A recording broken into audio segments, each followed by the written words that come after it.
ஏண்டா காலண்டரை டெய்லி கீச்சு கீழே போட்டுக்கிட்டு இருக்க.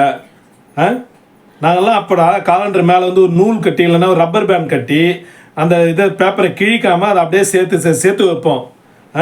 அப்புறம் அடுத்த வருஷம் வரும்போது அந்த காலண்டர் பேப்பர் அப்படியே மொத்தமாக எடுத்து ஏதோ ஸ்கூலில் வந்து மேத்தமெட்டிக்ஸ் போட்டு பார்க்கவோ, இல்லை வந்து ஃபிசிக்ஸில் ஏதாவது டயக்ராம் வரைஞ்சி பார்க்கவோ, இல்லை கெமிஸ்ட்ரியில் ஏதாவது ரியாக்ஷன்ஸ் எழுதி பார்க்கவோ யூஸ் பண்ணிப்போண்டா. அதை வந்து ஒரு ரஃப் நோட்டு மாதிரி யூஸ் பண்ணுவோண்டா. அப்போ நீ டெய்லி கீச்சு கீழே போட்டுன்னு இருக்க. ஒரு பேப்பர் தயாரிக்க ஒரு மரத்தை வெட்டுறாங்க தெரியுமாடா உனக்கு?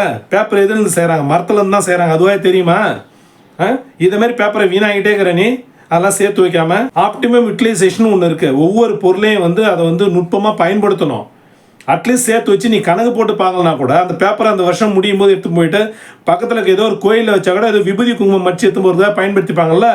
ஏதாவது ஒரு வகையில் அந்த பொருள் ரீயூஸ் ஆகுதுல்ல. யோசிக்கவே மாட்டியாடா நீ எதையுமே.